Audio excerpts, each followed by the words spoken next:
Okay, so hello everybody, and welcome to my first in a video series on analyzing Fnatic.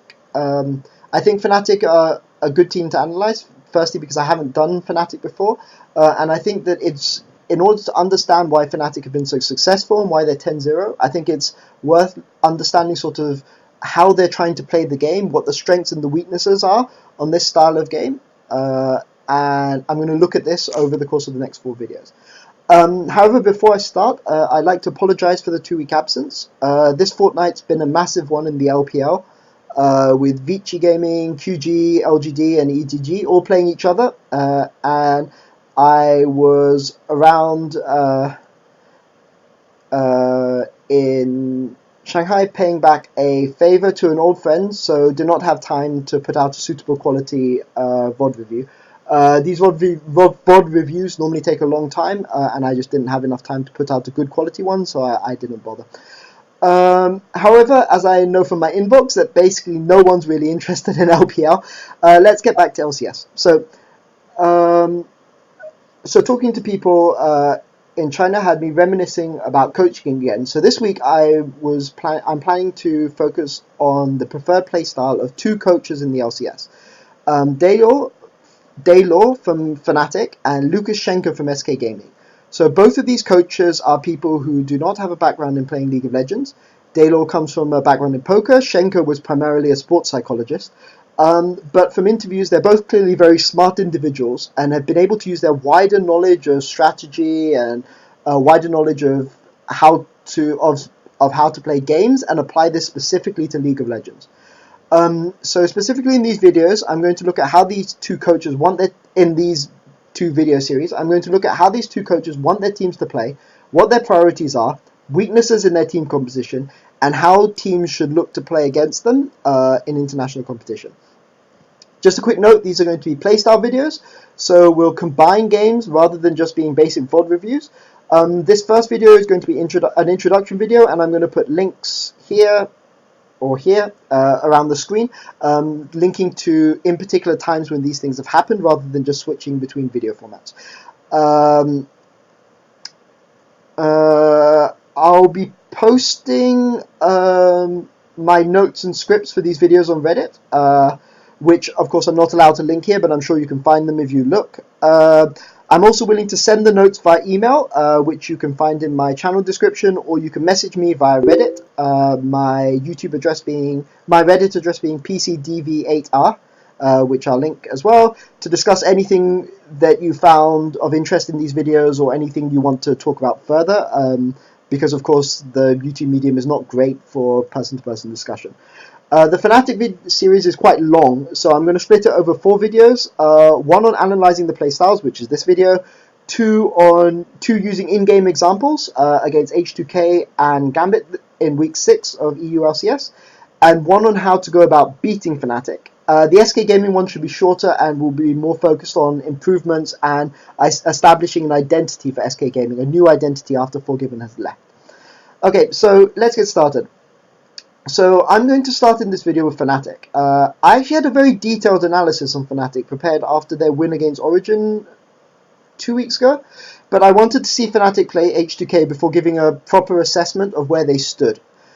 After their games against Gambit and H2K this week, I think we can have a much clearer picture of Fnatic's strengths and weaknesses as a team and how teams can try to beat them moving forward. So Fnatic are what we call in China, in the coach community, an aggressively defensive team. So for ease of definition, I'm going to call this a proactively defensive team.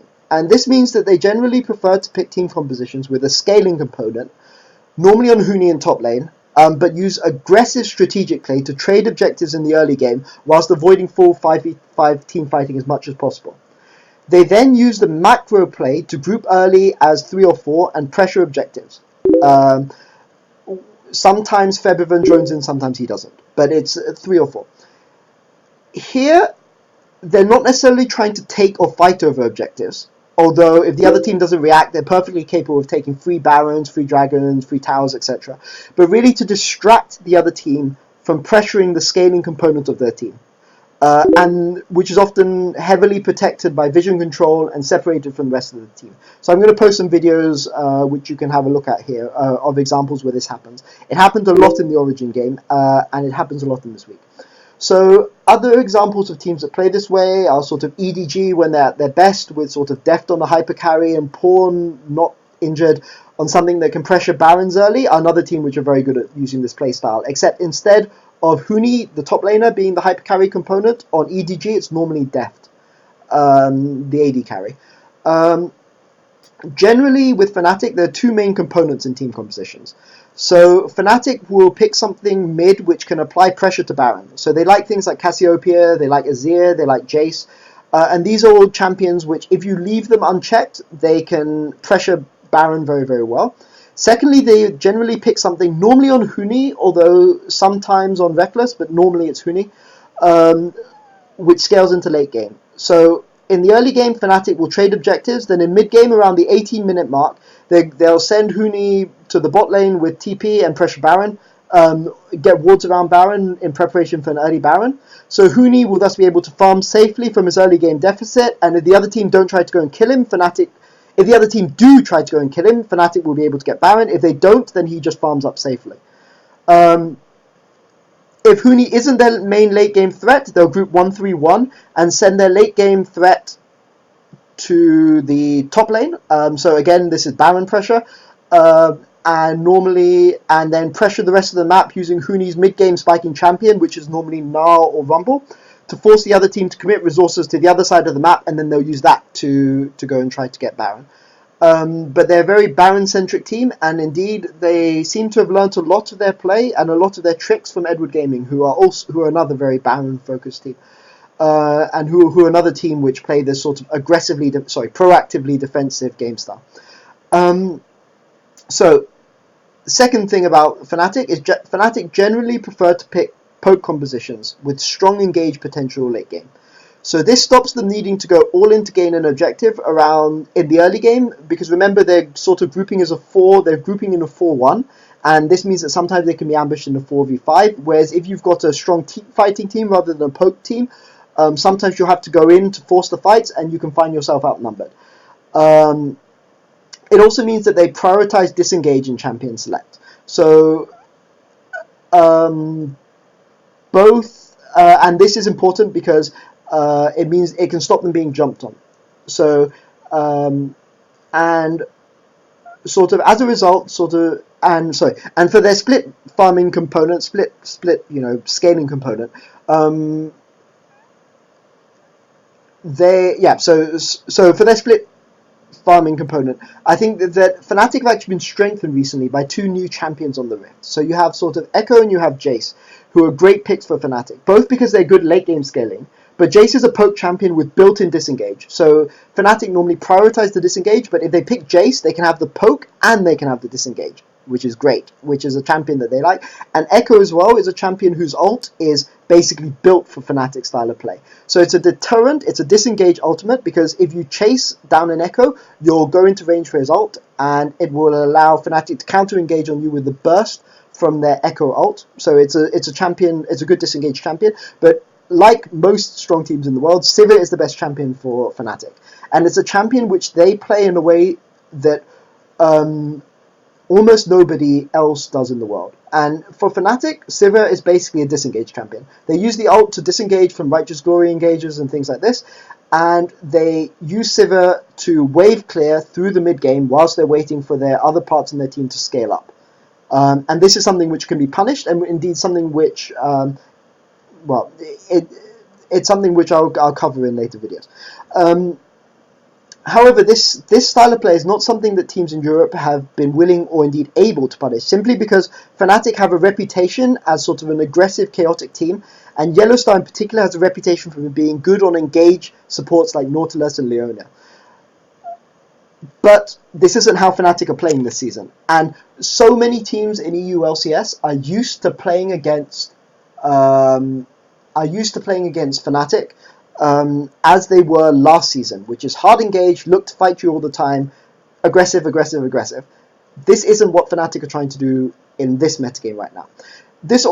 But if you bear these things in mind, this also partly explains why Fnatic like Olaf so much compared to other teams. So Olaf is a great duelist early, so doesn't need help in the jungle. He has wave clear as an emergency measure if the early game goes wrong, unlike somebody, say, Nunu, okay? Or he can use... and he's very good at being used to help fast push lanes because he has good wave clear. So in particular with somebody like Sivir, he can help clear waves very, very quickly and mean that waves can get pushed very hard in the early game. He can tank neutral objectives very well in the mid game, especially Barons, 20-minute, 25-minute Barons, and he deals a lot of damage to them even when building full tank. And most importantly, because Fnatic are not intending to 5v5 team fight early, his weaknesses in the early game, team fights where he can sort of be kited and blown up quickly before reaching the backline, is somewhat negated because Fnatic aren't trying to fight 5v5 early. Finally, because Fnatic aren't looking to prioritize ganking a lot in the early game, his weaker early game ganks compared to say a Rek'Sai or Gragas are not that important. It's a pick which works well in Fnatic's style of play, but it's not one which other teams can easily duplicate. So, generally, the Fnatic game plan has 4 main phases, which I'll hope to link to as well. First phase is the lane swap, so preferably accompanied by a fast push. Depending on the team composition, this can be used to apply pressure on the rest of the map, especially with Yellow Star and Reignover. So either they get stuck in a 2v1 and they don't try to dive, in which case they use Yellow Star and Reignover to roam and pressurize mid, or they fast push the lane. This is when Reignover's got a good wave clear jumper, and then look to switch back very quickly. And because they've normally lane swapped, so they're normally in the top lane. If they fast push the top lane tower and then switch to bottom lane, this means that sometimes they can even switch bot without giving up the dragon, which is normally the punishment you get for lane swapping. You normally give up the first dragon. Fnatic can often, because they normally pick junglers that can fast push early, they can normally take the first tower before the other team is able to get dragon. And then if the other team also swaps, then they can go and get the dragon themselves. Otherwise, you're back in the lane freezing situation from before, where except that Fnatic can allow the wave to push to them because they have their bottom tower will be gone, and this means the other team can push them, which means that they're vulnerable to roams from mid. It also means that there's an elongated lane, which means that the ganks from champions like Olaf are much more powerful. Olaf is generally quite bad at ganking a short lane, but the longer the lane is, the better he is because his axe spam can chase down better. So then they switch back lanes, hopefully before so that's phase 1. So lane swap in the early game. If dragon is no longer an objective, either because they managed to take it or the other teams managed to take it, they look to pressure the long lane top, where the opposing top laner is no longer going to have a tower to fall back to. So against Fnatic 2v1 early or 4v0 early, and take your tower. They then send their top laner to top and their bot lane to bot lane. If you send your top laner to top, Fnatic will then heavily pressurize your top laner, who won't have a tower to fall back to. And if you if you lane swap, then Fnatic are just going to take the dragon, which you haven't had the time in the early game to take. Okay, so if you leave your bottom lane bot, so if you have a 2v2 bottom lane, then they will allow you to push the lane past their bot lane tower, which will be pushed, will then freeze the lane outside the level 2 turret with their AD carry and roam with the mid and support.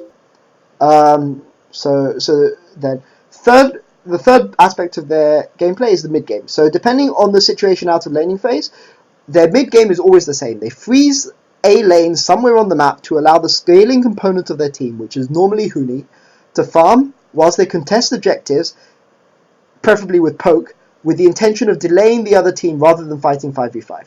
So either they group and fight 4v4, or if you go and fight Huni, they'll take the objectives, or if you have 5 people group for objectives, they'll poke you around objectives, but they won't fight you for the objectives. They'll just let their scaling component scale into the late game. And then in the late game itself, they use strong wave and vision control around Baron, accompanied by split pushes to pressure opponents into mistakes. Thus, rather than using an aggressive strategic play to snowball a game and come out ahead in objectives, they play in this sort of game. But of course, but in order to win the game, this isn't necessary. So they can snowball, but to win they don't need to snowball. And hence the term, this is the sort of proactive defense. So it's aggressively going out of your way to pressure your opponent so that you can then play a sort of defensive game. Maybe... So of course this can, I mean, maybe if I give an example, okay, to give an example of what I mean. So if we compare this to two other EU LCS teams, Elements and H2K, it should be clear what I mean, basically. So Elements, so we have previously Alliance, they're sort of what we call a reactively defensive team. So they pick scaling compositions, or last season they did anyway, try to extend the laning phase as a means of protecting their scaling carries, and generally don't fight around neutral objectives. So this is sort of reactively defensive play, as opposed to Fnatic's aggressively defensive play. So Fnatic's strategy works better than this because the early power spike component of their team, they don't pick a full late game scaling composition. They generally pick one late game scaling and four mid game power spike champions, can contest the early objectives, and because Fnatic are aggressively objective focused, even if they don't contest early objectives sort of aggressively as a team like Unicorns of Love, they do contest objectives aggressively. So this is what I mean by sort of aggressive versus passive defense. As another example, H2K are what we call an aggressive pressure team. So as opposed to an aggressive defensive team, an aggressive pressure team. And this means that H2K look to ward deep, they look to pressure and aggressively trade objectives and control waves well to stop opponents being in a position to trade back, and they use the gold from towers and early skirmishes to snowball games. So this is why H2K have such a large number of towers taken by 20 minutes, but such a low number of dragons. So I'll link that in the video that was mentioned in the LCS this week. H2K are always willing to sort of trade towers for dragons because they value the gold more, and the increased area of play, which is created by more towers being removed from the map, means that they have more space in order to exert their pressure on the map. It's also why H2K's wins are often so short. So H2K don't really care if you take 3 dragons. They're willing to give up the dragons for towers because they hope to finish the game before you ever get close to 5 dragons. And often they do because they've gained such a gold advantage by trading dragons for towers that they're often quite a long way ahead. And it also means because they're relying so much on snowballing and pressuring, could continue cumulative pressure, it means that they sort of shy away from picking the scaling component in the team, which Fnatic have picked. So Fnatic's playstyle is actually pretty strong against H2K's playstyle, and I'll cover this in the second video where I talk about Fnatic against H2K. Firstly, their team compositions generally scale better than H2K. Secondly, H2K generally prioritize towers, but actually tier 1 towers are much easier to pick up later in the game than tier 2 towers.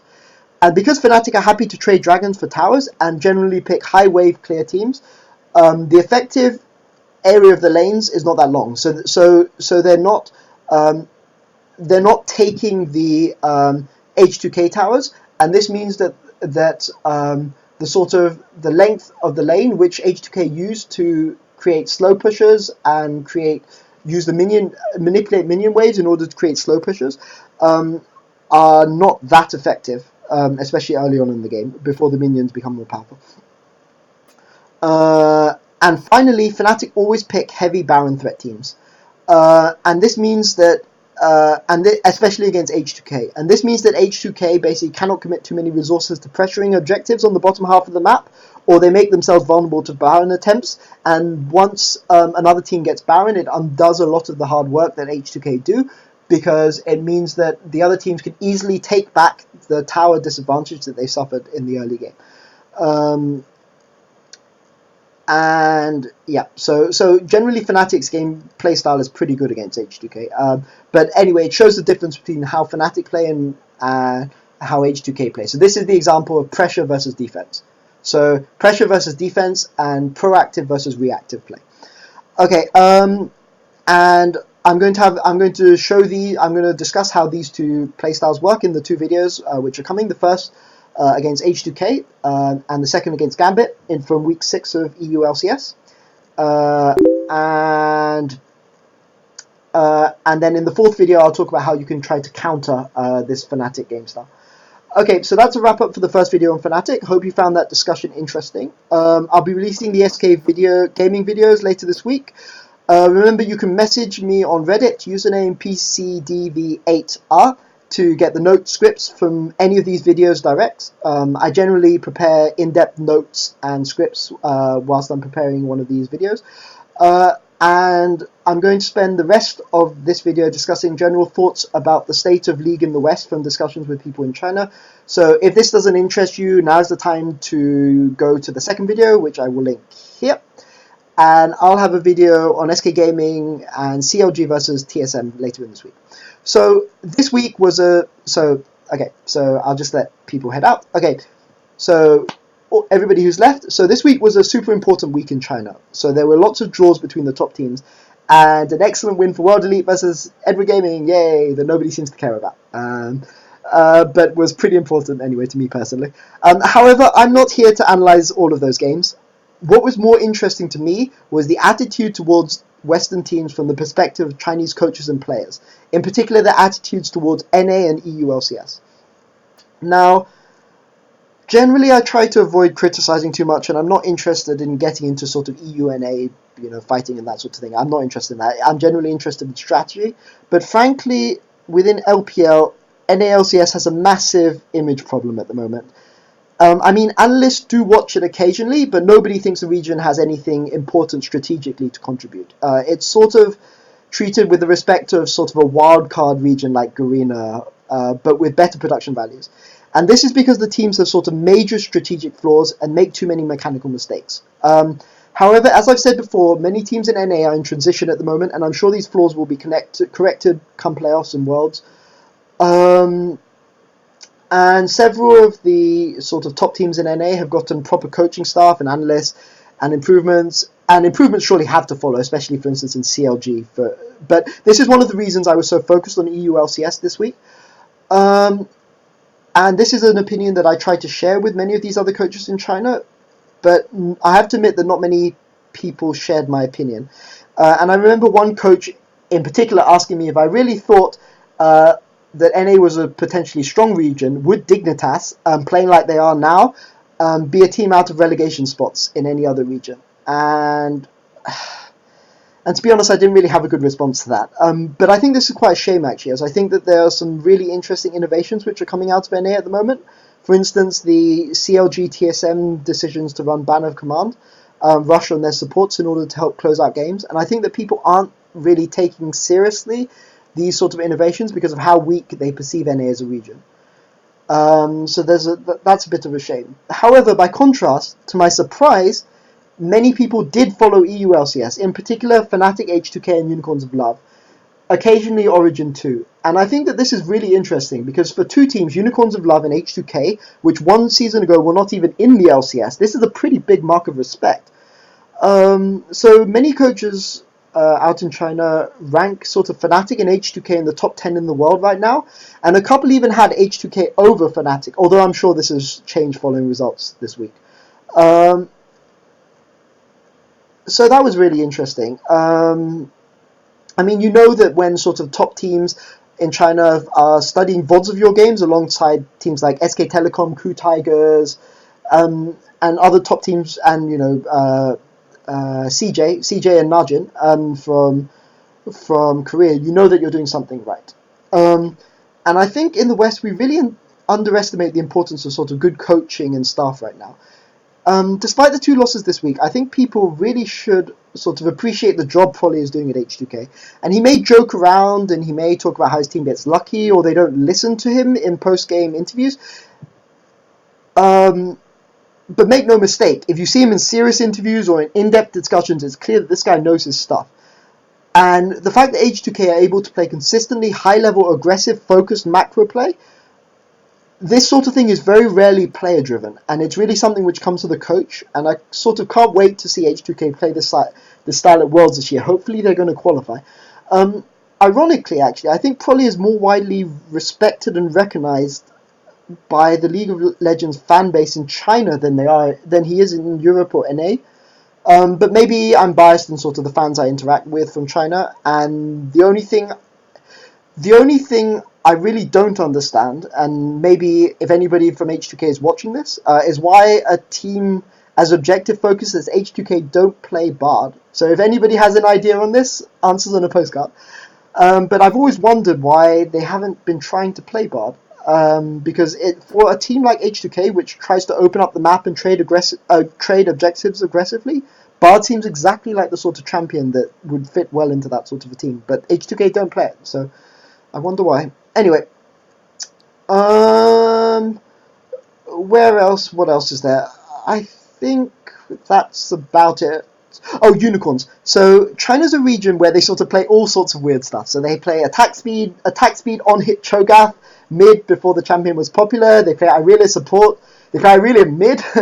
They play Maokai support. So of course they're going to love unicorns. You know, the team that plays Twisted Fate jungle and played AP mid Cogmore before it was cool.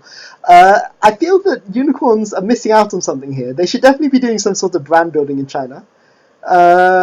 So if anybody knows anybody from unicorns, or if anybody on unicorn speaks Chinese, you know, make sure to get your Weibo out there and go and do some self promotion in China, because there is a quite significant unicorns fan base out in China that nobody seems to be exploiting at the moment, and I think unicorns are really missing out on something here. But anyway, that's it for this video. Feel free to watch the second and the third videos in the Fnatic series, which I'll have uploaded in the next hour.